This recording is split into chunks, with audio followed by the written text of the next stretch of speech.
ברוכים הבאים לתוכנית נוספת של דוקו סלב. היום נפגוש את כוכב העתיד של הטלוויזיה הישראלית, עידן לוי.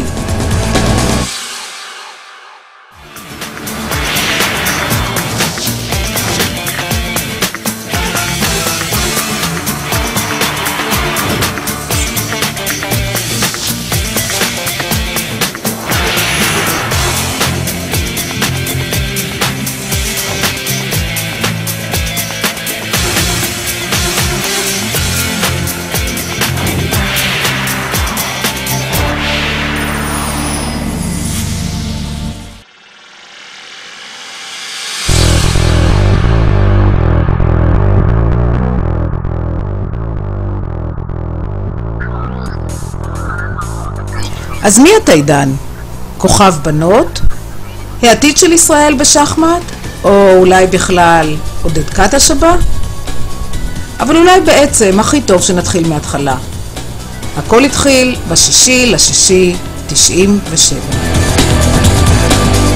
ביום חמישי בסביבות 10 בערב, וילדתי אותו רק ביום שישי בסביבות 11, יותר כמעט 12 שעות. אני אומרת, בוא נולד, מה הוא רוצה לצאת? עכשיו שהוא יוצא לאוויר העולם, האחות אומרת, וואו, איזה ארוך הוא וגבוה. אמרתי, כמו אבא שלו.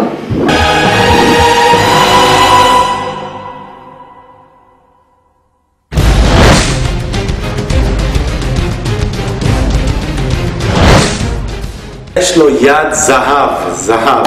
כל פעם היה מכניס את הכדור פנימה, ולאט לאט, ובסופו של דבר היה מקבל את המדליה בסוף היום על יד הזהב, ויש לו מכלול של מדליות, ספורטאי לעניין, ואנחנו מאוד גאים בו.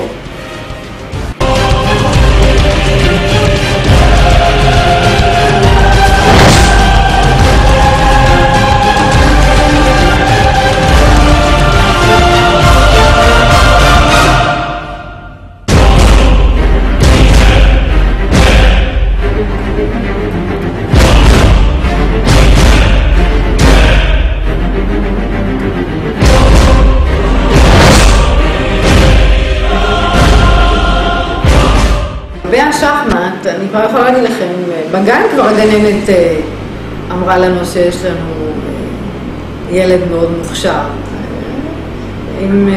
ילד עם מוח כזה, אין פלא שהוא לא הולך לשחמט, ושיש לנו גאון בבית.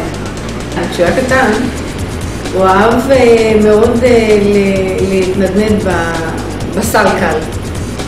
ובאחת השבתות, כשהיינו בחדר, פתאום אנחנו רואים אותו מגיע עם הסלקל על הגב, כמו צב. הסתבר שהחכם הזה תפס את השיטה, היה מתנדנד עד שהוא היה מתהפך, ומתחיל להסתובב בבית.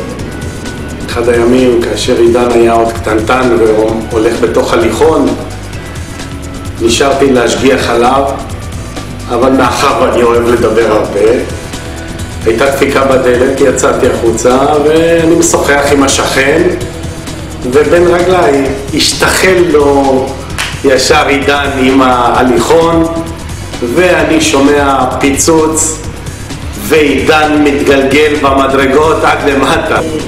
עידן נפל, זה היה קטע שאני, מה זה כעסתי? אבא שלו מופשר. אני נכנסתי להיסטריה, רצתי, הרמתי אותו, פתאום אני רואה שהוא צוחק לי בפנים, אמרתי איזה מזל שלא קרה שום דבר.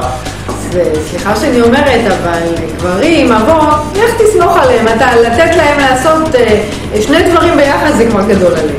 מההתחלה ידעתי על הכישורים של עידן. פשוט מגיל קטן היה עושה חיקויים, חבל על הזמן. אם זה מהפיג'מות או בכלל רוסים הוא אהב מאוד לחכות. והפריצה הגדולה הייתה בהצגה בסוף שנה שבה הוא זכה באוסקר.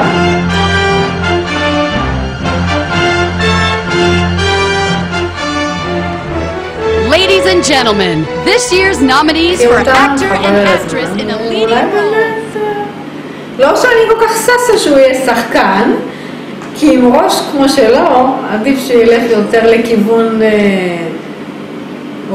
ראיית חשבון, יוצר לכיוון ראיית חשבון משהו עם הראש שלו, אבל עידן יעשה מה שהוא אוהב.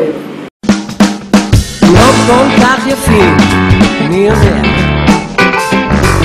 ואין שום טעם להרבולי, אף אחד לא שומע, אז הם ארזו חצי הגז, עלו על אוטו אל הפיג'מות, רק תבואו למסיבה של הפיג'מות, ג'מות, ג'מות. וחולה על הפיג'מות, שאין תוכנית שהוא לא רואה, וגם הלך לראות את ההצגה שלהם. אני שמח שהוא צלח את האודישן הקשה, זה היה לא פשוט לבחור צלע רביעית, ועידן התקבל. אנחנו נאחל לו בהצלחה, ומי יודע? מי יודע, אולי בעונה 13 של הפיג'מות אתם תראו אותו. אנחנו פשוט אוהבים אותו וגאים בו. מסר כל שלב. נכון, כזה ילד מקסים. אנחנו מאחלים לו כל טוב, בריאות, אושר ואושר, ושיתפתח ויתקדם. תישאר צעיר לנצח. לה לה לה לה לה לה לה לה שתישאר צעיר לנצח. לה לה לה לה לה לה. עודד, תודה, זה הספיק. אז הרבה אושר ומזל טוב. עידן, עידן, עידן, עידן.